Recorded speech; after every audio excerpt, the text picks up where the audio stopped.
It's almost like dating, right? Exactly. So If you are meeting your potential manager, standing, are we a good fit, you and me, so to say? oh Will we yes. actually succeed together? Can I make you better and will you make me better? I think that, for me at least, going more and more into senior levels, that has become like one of the key thing for me to test out, because knowing that I have someone in my back that actually supports me, whatever will happen going forward, that's me, like, then I can do even more for the company. I'm Hannah Saxmy, your leadership coach, and this podcast is your confidence boost in color. Let's go. So welcome back. Today's episode is a continuation of the conversation I had with Linda Lenox. We started the last episode, and today we will stepping into the focus on changing jobs as a real change process, not just a new role, but a new context, new expectations, and a new maybe version of you. If you haven't listened to the first part yet, you can catch it right here or come back to that afterwards. Either way, you can check the description for more details. In the description, we'll also find links to the articles that Linda has written that we mentioned during the conversation. And you can also get early access to my membership that's currently in the making. All right, let's jump right back into the conversation with Linda. Because that changing jobs is definitely a change. So it is, yeah. it's a big change. Sometimes you have been working for the old employer for many, many years, and moving to someone else, that is a big change. Even you might do similar things that you have done before, but it's still different. I have a lot of people that I help in my coaching that is like, I don't like it where I am at the moment and I want to change job, find something else. I think it's rather interesting there to understand, why are you wanting to change a job? And also, how will you actually make sure that when you now apply for a new job, that's better than, and what is better? Great points. Yeah. And I think that's understanding your, if somebody's wanting to jump ship, if you will, and for whatever reason, I think having a really good understanding of your own why. Okay, so now we're kind of talking about more personal career change, understanding your own why. What is it about this current role that is making me want to change, want to leave? I think understanding your driver is going to help you not find yourself taking on the exact kind of same role somewhere else. If you don't understand what it is that you're trying to change, then you could just find yourself repeating the same, errors, if you will, over and over again. I think you make a great point, understanding your own personal why, what's causing you to want to change. And then I think once you understand your why, remembering that when you are interviewing for this other role, that you're not just the one being interviewed, but you're also interviewing for that role. You're asking questions too. And one of the things that used to make me smile is I could always tell when somebody had Googled good interview questions to ask, they give advice, is like, we've got tons of experts all over the internet these days, which is funny because you and I are kind of doing something for the internet. You get this, make sure you have some good questions to ask your interviewer, because that's going to impress them as a part of the interviewing process. Oh, and that's true. But don't just pick some random question. And it always used to make me chuckle, because I could always tell when somebody had Googled a question and they weren't really interested in gaining information from that question. They were really asking the question because it was a box to check as a part of a good interview process. And I think what they weren't really understanding, or weren't really taking away from that advice, is the fact that you really want to understand about this new position or this new company. You want to understand the whys. You want to understand what success looks like. You want to talk about and understand the things that made you unhappy in your last role. And of course, you don't want to necessarily put it that way, but you want to make sure that you're not going to just go and stand in the same situation again. It's like asking those questions in a way that is positive, but you're gaining information. You're not asking questions as a part of an interview process so you can check a box that you did. You really want to get that information. Understanding what the expectations are in the first 30 days, 60 days, 90 days, year. What do you want me to have accomplished by this time? What are my benchmarks for success? These are are all very important questions. Exactly. And I think it's especially if you are meeting your potential manager, standing, are we a good fit, you and me, so to say? Will we yes. actually succeed together? Can I make you better and will you make me better? I think that for me, at least, going more and more into senior levels, that has become like one of the key thing for me test out, because knowing that I have someone in my back that actually supports me, whatever will happen going forward, that me, like, then I can do even more for the company. Yeah. That still carries a certain element of risk. I mean, it's almost like dating, right? Exactly. So have that period of getting to know each other, but it is so accelerated when you're dating for a new boss. So you don't kind of like don't get to test out that interview persona over time before you make that decision. So there is a certain element of risk, because everybody's, I think, on their best behavior in an interview, right? Just kind of like when you first start dating somebody, we're all on our best behavior when we're doing that too. So there is some risk, and there's some instinct. There's asking good questions and then getting that feeling whether or not the answers are ringing true. Are the answers resonating with you? Because I think that's where instinct comes into play, whether or not the person's answers are vague. Going back to the success factor question, what does success look like? If that is vague, that would worry me. And I've stepped in that mistake before because the role sounded really interesting, but what success looked like was vague. And so that's the destination switching, right? And so I think even if how you get to the success, I think that can be fuzzy, but what success itself looks like, why you're in that role, why are they hiring you, why are they looking to fill this position, there has to be a solid why behind that. So they have to be committed to what it is they're wanting you to accomplish. And I think that is at any level. Yeah, and I think it's more also understanding how honest are they really describing it, since I have been going into some positions where I already knew that the organization I'm going into has a lot of challenges. I have seen that myself. I know that since I have been close to the organization from other aspects. I think that also at that point, if they wouldn't have been honest about the real situation, at that point, I wouldn't have dared to step into that kind of role or place, because then I wouldn't trust what would they say. But at the same point, because that was one of the reasons I decided on going into that organization, because I got an honest answer or what I knew at that point. Of course, I didn't get all. There was still some level that was blurred away, but that's part of the game. I didn't show everything about myself either. So they get the full package. Because we're still dating, right? Yeah. Exactly, still dating. Yeah. But we were more on pajamas. I'm not sure I want to see my coworkers in pajamas. But it does it. And it raises good points that, if you are acquainted with an organization or people that work in the organization, I think it's easier to have conversations that are rooted in things that you have learned, things that that you're able to bring some facts to the conversation and ask some more direct questions. I think when you're going into something completely blind, you don't know somebody, you don't know the organization, you're kind of there on a blind date, and then you've got to make a decision about getting serious with this blind date without all the facts. And I think that's where instinct and appetite for risk kind of comes into play. It's, what is your gut telling you? And if your gut is telling you to run, you might want to run. I also like to, because every company, at least the bigger companies, they have always these values that they have described. And they are really clear on what type of values they have. That is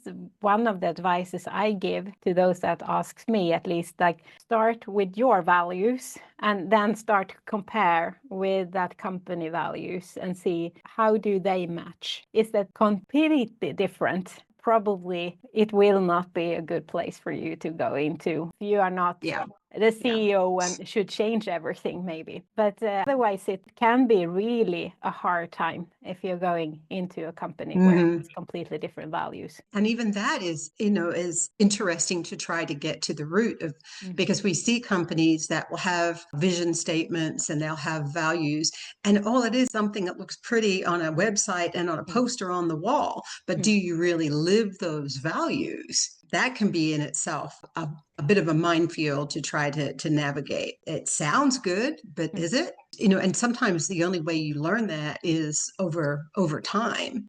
I worked for one company, and several of the values kind of have stuck in my head. And the reason they stuck in my head wasn't because I stood there and memorized them.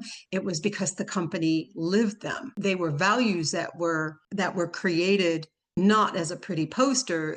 They were values that were created by the senior leadership because that was who they already were. Like my favorite was check your ego at the door, best idea wins. What a great value, and they lived that. And I loved that about that company was, that they had these values that said who they were, not values that a consultant came in and created because you've got to have some values and they got to look good. So that's where that insider knowledge can kind of come into play, or really good targeted questions asking about their values. And then that's where that kind of that instinct and that gut kind of comes in. If they can't speak enthusiastically and factually about, maybe as you're asking about these value statements that they have listed on their resume, not their resume, their website, because you've researched them before you had that interview call, right? If they can't speak knowledgeably to those values, are they even real values? You saw, that company that I just said, check ego at the door, best idea wins.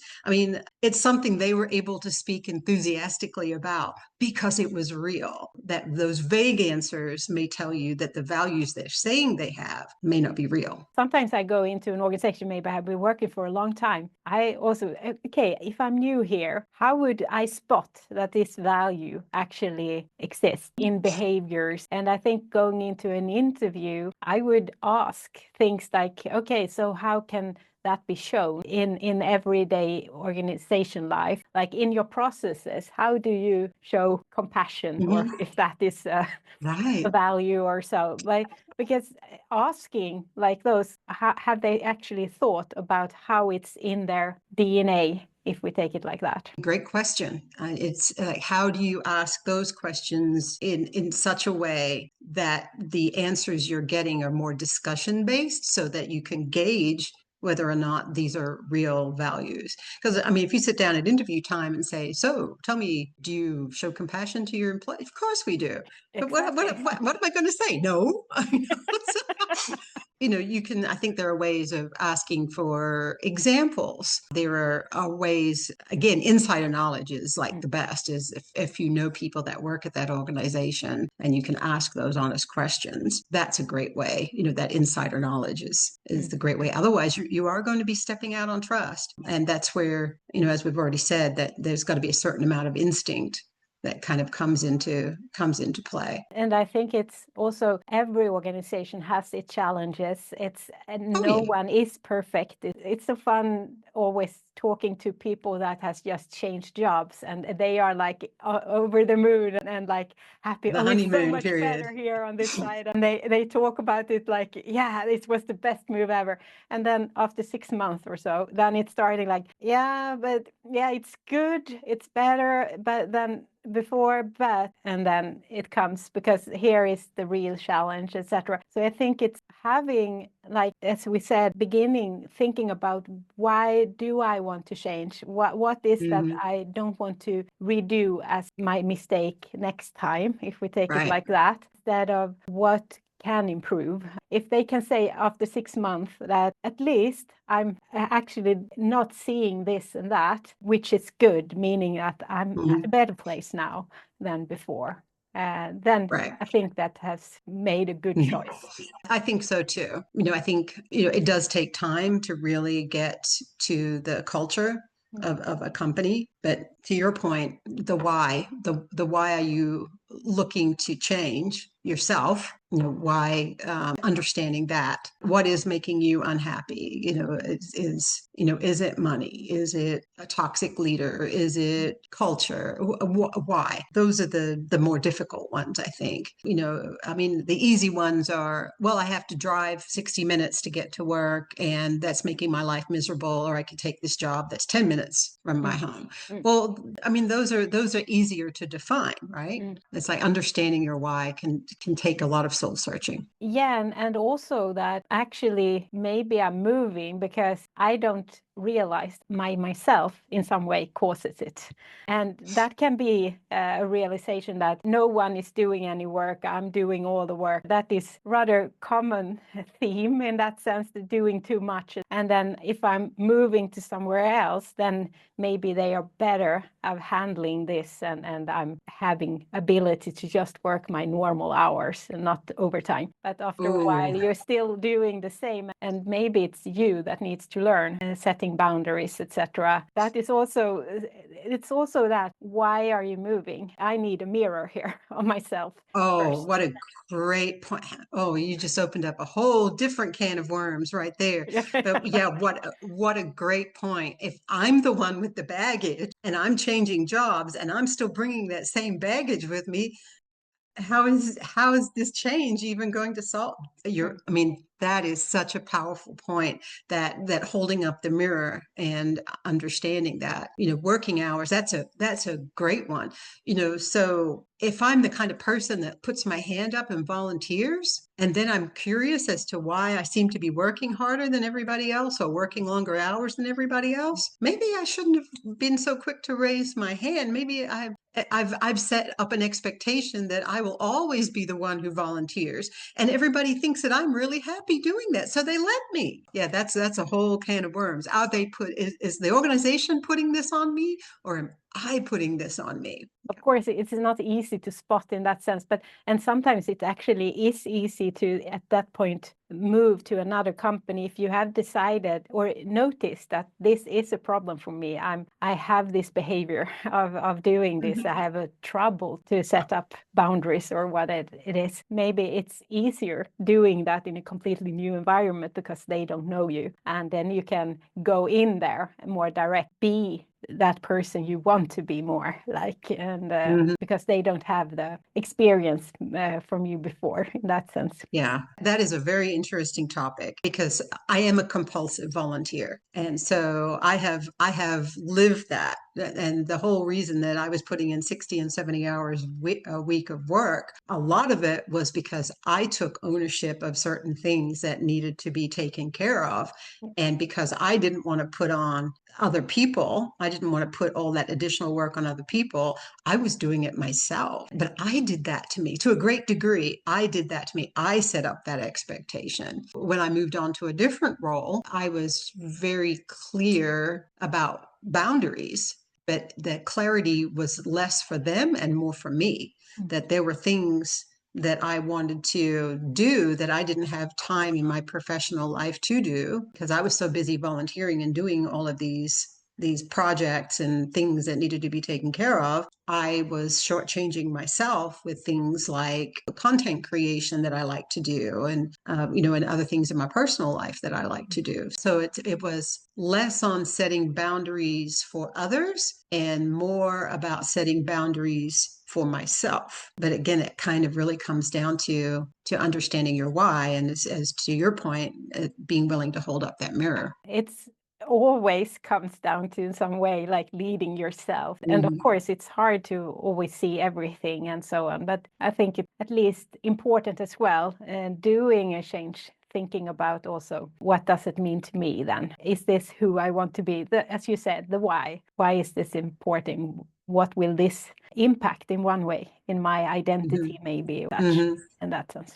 Right. That is, as you say, completely different area that we could also jump in and spend a lot of hours on, I guess. That is a really interesting topic. In fact, it's one that I've got a half-written article on. So stay tuned for that. Yeah, that's good. It means that you can come back here again and we can continue the discussion. For you, Hannah, anytime. I think that we will start wrapping this up today as well. And as I believe this is not the last time we will meet talk here. I'm sure. Really happy that you came back and continue the discussion.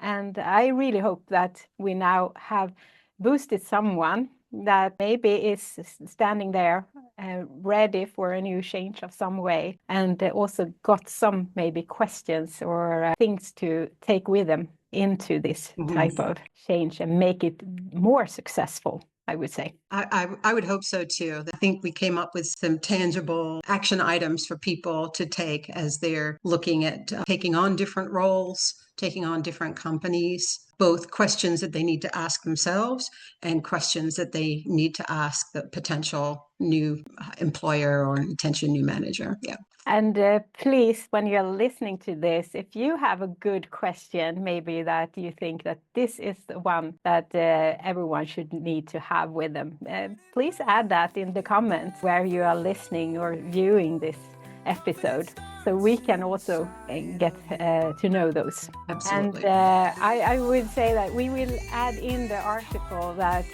Linda has written about this, so that it's easy to find. You want to work on your self-leadership more. I'm creating this membership now and the place where I'm adding in more tools so you can use in your daily life. Check out the notes as well and descriptions, and there is more information there. Wonderful. So good. Well, Hannah, thank you so much for having me. It's been a wonderful conversation as always. The same. And let's see when it will be next time. Keep you posted. Absolutely. Okay, then. Well, thank you and take care.